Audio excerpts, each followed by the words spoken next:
Recording now. What's up, everybody? Aaron the Dog here with a very raspy voice coming off of UFC 261, which I had the honor of attending. And now I have the honor of interviewing the singular Loopy, also known as Lupita Godinez, former strawweight champion of the world. We're going to talk about that LFA fight too, because that was amazing on Friday. For the new the LFA strawweights are just all murderers, apparently. Every LFA strawweight champion. Pereira just blew me away. Lupita Godinez is here, coming off her UFC debut. We all watched it. We all know. We're going to get it out of the way right now. I'm going to say it because you're too gracious to say it. It was a robbery. And it is not a word I like to use often because I feel it's overused. But when there is a clear advantage both in the striking and I feel in the grappling from every position but one specific position, then for one round, I feel there's a very clear winner. So you are 5-1 now. We got that first professional defeat. You responded to it better than I did, frankly. I was watching your Instagram the night of, and I was handling it worse than you did. So what are your thoughts coming off of, you've tasted defeat plenty of times before as an amateur. Was it different here as a pro? And kind of what are your thoughts overall on your UFC debut? I mean, everything happened so fast. I got the call, and it was just like a bomb. I had to do so much in such a short time. I had to leave the country. I had to go to the States. I had to train. I had to do paperwork. I had to go back to Vegas, and it was just crazy. So, but when I got into the fight, like, I don't know. I feel like it wasn't me, even though like everyone thinks I won and all of that stuff. Like, I don't think I performed how I should have or how I could have, right? I always think I can do better than what I did, but definitely on Saturday, I thought that I could have done a lot more. So right. So I want to first point out you had how much notice did you have total with this fight? 2 weeks and a couple of days. Yeah, 2 weeks. Facing a former title challenger, facing a veteran of the sport, facing a woman who in herself, Jessica Penne, I was happy for to an extent based on her her turmoil of the last 4 years and everything. I mean, she was definitely staying active, but I mean, it's a fight that, if it got ran back, you would be the favorite again. And you would win. I mean, it's just, and you would win again. It's just one of these things where you had just about everything stacked against you. And I do believe sometimes there is a familiarity aspect with judges where they're like, I don't know who Lupita Gonzalez is. That's probably what they called you. They probably didn't even know. Like, this is it's just a lack of education. And when judges have a familiarity, they lean towards a certain fighter. And Jessica Penne, she was on The Ultimate Fighter original season. Everybody knows who Jessica Penne is. And it's just like, you're still at the point in your career where Aaron the Dogs of the world, the people who should know, the odds makers knew. But I think that the refs the judges, whether it's because of competing or whether it's familiar or whatever it is, they don't understand what they're seeing. And it is, we saw it on Saturday at 261. It cost Stefan Sekulik a fight. And we see all over the place where one judge has a 29-28, another judge has a 29-28 for the other way. And then the other judge has a 30-27. That means 3 judges are completely scoring a fight differently. And you just see it too often. Every fight card has split. Split decisions should happen very rarely. Split decisions mean like, it just should happen about as often as draws, in my opinion. It's very rare and especially those different scores. So, either way, we're not going to really focus too much on that because I know what your opinion is. You're moving forward. Are you currently training again? Did you have any sort of suspension from this fight? I can't imagine it was too long, if any. Yeah, it was just like a week, I think, just from resting, whatever. Yeah, wrestling, if you want to call it that. Yeah, nothing too crazy. I mean, I didn't go hit maybe a jab. That's about it, right? Yeah. I mean, your face looks better than mine. I haven't been in a fight in years.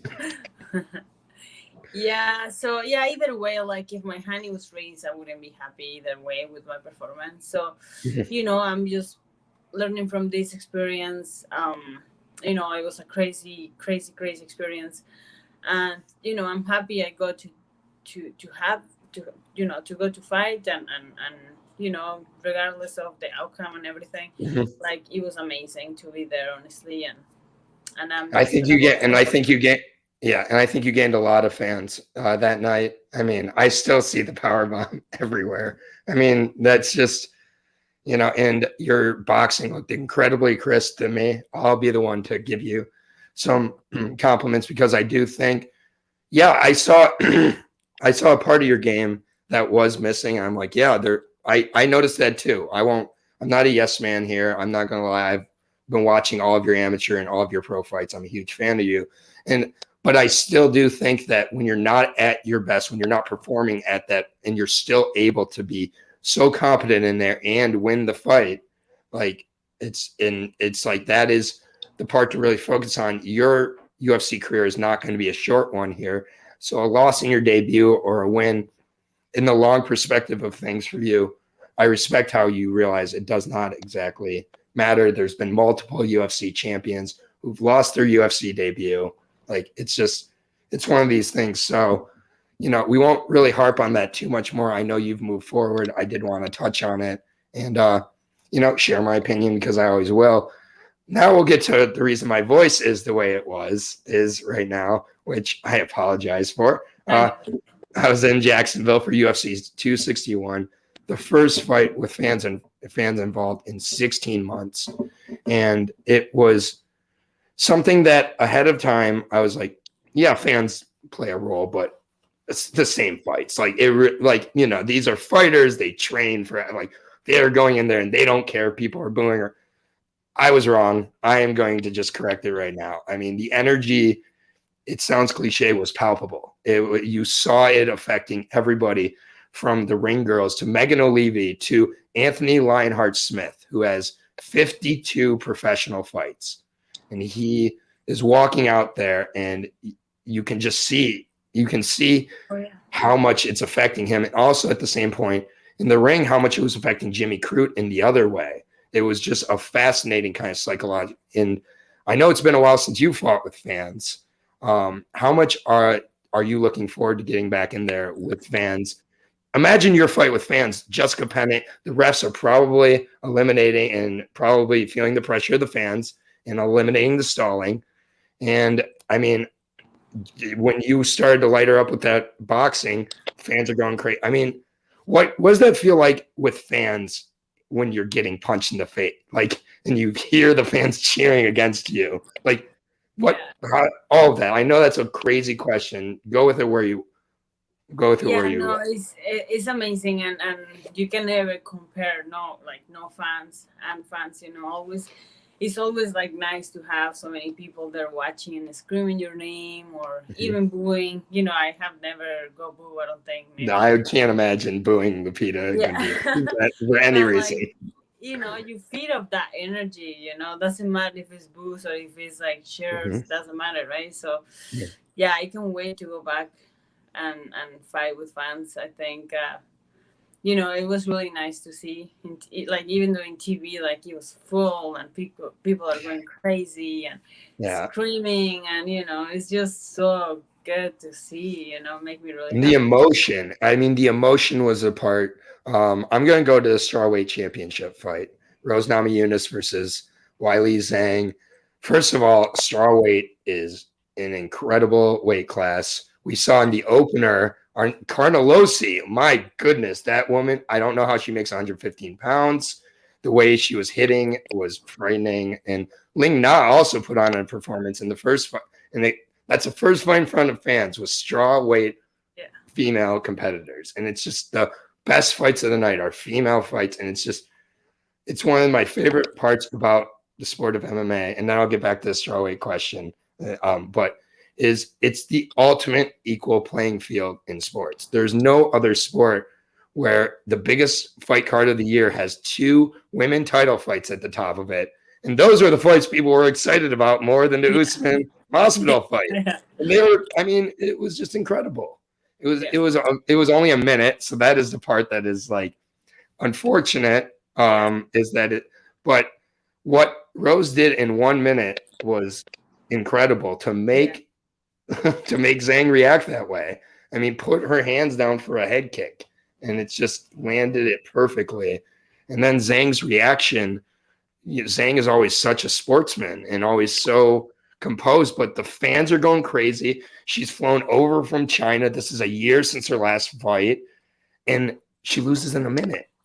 Like, can you imagine like that as a competitor? It's like, it was almost as strange seeing Zhang complain and be irate as if I saw you complain and be irate. Like, I never thought I would see Zhang complaining in the ring like that. And like, just what are your thoughts on the strawweight title? Rose Namajunas as a champion. She's the first women's champion to lose her belt and get it back. So that's amazing. Every single strawweight title fight has ended by a round 2 TKO when the titles changed hands. So just some really interesting stuff. What were your thoughts on that? Rose Namajunas as a champion. Yeah, I mean, I feel really lucky to be in that division. Honestly, 115 is stacked. So many talented women there. It's just amazing. It's crazy. And you know, I go to train with Rose when I was in Denver. And yes, you did. And like the way she was moving, the way she's doing stuff, I'm like, oh, she's gonna win the fight. I know everyone he was going towards Willie, right? Yes. But I don't know. Like, I was like, I think she's gonna win. I think she's gonna win. Just like what is it that's so special about Rose? Oh, it's hard to say. She has this thing where she can figure it out. You know, quick. She's so good at the footwork and movement. That's like number one. You know, even before throwing a right hand, overhand right, whatever. Footwork and the movement, that's like the most important thing in fighting, right? Yes. And like she's great at that. She knows how to cut angles. She knows, she's really good at that. So when I trained with her, I was like, she's gonna win. And I even like, I was telling people, like when people would ask me, I was like, Rose. And just seeing her do that, it was so good. I almost started crying just because like I cried. So sweet, right? Oh my god, I absolutely sobbed in my seat. I'm a very easy crier, which I'm not ashamed to admit. But it was when she was talking to Joe Rogan, and first of all, Joe Rogan being back in the octagon, being able to talk to the fighters is so much better than through a screen. I look forward to the day where I get to interview you in person, give you a big hug, and be able to actually see you. Through a screen is great, and I'm very grateful for that, but it's not the same as in person. And it was when Rose was talking, and she was just talking about her faith in God and everything like that, religious or not, whatever your belief system is. I'm not here to judge it, but it was when she had the 2 woos after she said I did, and she went, woo, woo, like she just couldn't believe it. She could not believe it. It was just like, and it's like we've heard Rose talk about before how she wasn't even sure if she wants to fight. I know every fighter has or I don't know because I'm not a fighter, but I assume every fighter has those private moments, and she's just had them in public a little more. Yet she's this combination of technical mastery with the emotional heart of a lion. It's what you need to be, I think, truly the best fighter in the world, best fighters in the world. And it's just, she's been through so much, and with Team Elevation, which is where she's training, do you plan on going back and working there at some point? Yeah, I love to go to Denver. Yeah, definitely. So were you able to work with Trevor Whitman for this camp at all, or was he pretty focused with Rose? Well, I just went like one time to train with Rose. Okay. Just I wasn't sure how that. Okay, gotcha. Yeah, and like he gave me like a couple pointers on like her team. Really it just seems like Trevor would love you, like just from afar. How Trevor is, it just seems like he would love to work with somebody like Lupita, and like thinking about you going and working at Team Elevation. I love 10th Planet Vancouver as well. I'm not trying to get you to ever leave your home at all. But, Yeah, you know, no. like we see Valentino, we see all these fighters who they're training all over the place. Valentino was down in Florida this camp. She goes all over, you know, and it's just we've seen with a lot of fighters, they've been leaving. Team Jimmo particularly has had a lot of fighters who've had to go to other camps lately, and they've found success and they're still able to go and work. So, you know, that is definitely a camp that when I look at camps that I think are the best in the game right now, I think you got to put Team Elevation as one of the best with how Kamaru's looked, with everybody there, and just the closeness. I love to travel and train with different people. Mm-hmm. You know, there is not a big female fighters here in Vancouver, so Right. that's why I like to go out there and train. And like, you know, you meet so many people, and like you meet Mm-hmm. so many, you see so many styles and different techniques and different styles, and you just get to train with more females, and it's great, you know, just makes you better, you know. Yeah. Every time I go, if I can learn 4 techniques or you know, 5 different things, like I'm amazed, you know. I'm like, okay, I'm good, you know. Yeah, and it puts you in an uncomfortable situation. It gets you used to travel. It gets you used to sleeping and performing in areas you're not used to. It gets you used to performing while missing your boyfriend or your dog or whatever. It just, you know, I'm sure it's not always fun, but, you know, it's at the same point, it's what you want. And, you know, just a reminder, Rose Namajunas 10-4 as a professional and now considered the best strawweight in the world. So, you know, MMA is not an undefeated game, and especially when we have 3 blind mice cage side who get to decide if you get double your paycheck or not, which I still hope eventually changes. I really do. I hate that. I hate the system so much. It's like, but I don't mean hate. That's a little strong. But yeah, it was an absolutely amazing night last night at 261. And I just cannot wait to see the crowd again. I can't wait to see you perform in front of a crowd. And I am not sure, have you heard of any potential next dance partners or dance dates for you? Obviously nothing official yet, but. I mean, I say I want to go back in 3 to 4 months. That would be great. Okay. You know, just to give me time to get back at it. I'm stuck at home for 2 weeks right now, quarantine. Yeah, so 3-4 months I'll be great. Like August, September range. Yeah, I told my management, and some fights need to happen before I can get match up or something. So yeah, I can wait to get back and get on the winning column for sure. Yeah, and is there anybody on your in your sights particularly that you would love to see in there, either next or down the line? I honestly, I don't care. Whoever they give me, I'm always open to. You know, there is so many girls that, you know, I think will match really well. There is tons of girls for that, so I don't have to worry about who. There's a lot. Yep. Yeah, and I do think again that I think that a lot of people are going to be very excited for your next fight based on that performance. And I wonder how many times I could talk to you after a fight and you'd say you are truly happy and satisfied with your performance, because I bet it's less than 2. Yeah. That's what makes you great. Yeah. It's hard. I'm always looking at all the stuff that I should have done. The most positive fighter that I follow on social media is the hardest on herself. That makes complete sense. You have to. It's how you get better.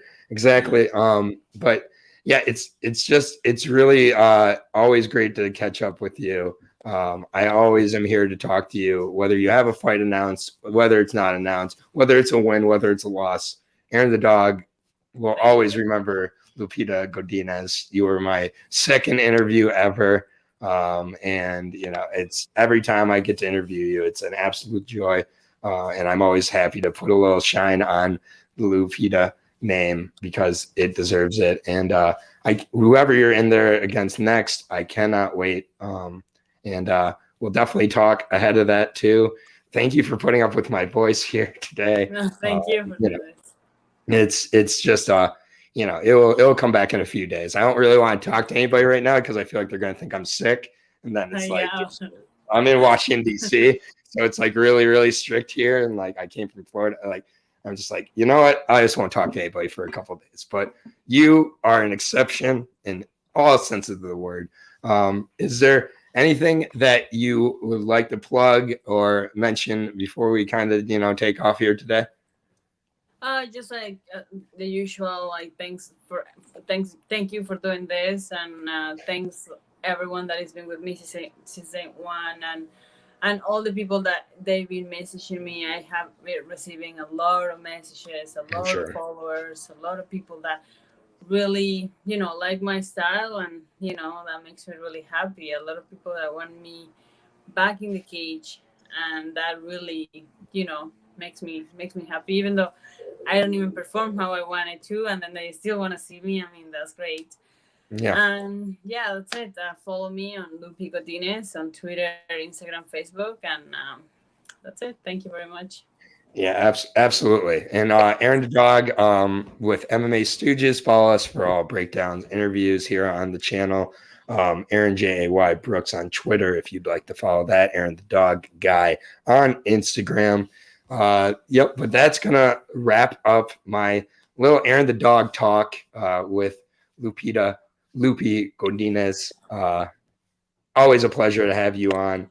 Thank Well, you. as soon as there's an announcement, we'll be talking. I'll be, talking to you on the social media in between then. Say hi to your dog. Enjoy some time off here and, for the next little bit of quarantine. And I can't wait to see what's next out of you. But you truly are a champion, and I cannot wait to see your UFC career progress here. This is just the beginning, and the way you handle adversity is truly an inspiration to me. I do mean that. So thank you sincerely. You are a fighter in every sense of the word. So I hope that you have a great evening, a great day, great week. Happy Sunday from Aaron the Dog Guy and Chico. We love you over here, Lupita. Oh, All right. thank you. Everybody, have a great night. And for that Thank awkward you. end for me, sorry, get too emotional here. I'll cut it off Thank now. you. It's We'll see okay. if I keep this in or not. But Lupita, nothing but love. You have a great night. Thank you, Thank everybody you. out there. Keep taking care of each other. Bye bye. Yeah. Bye bye.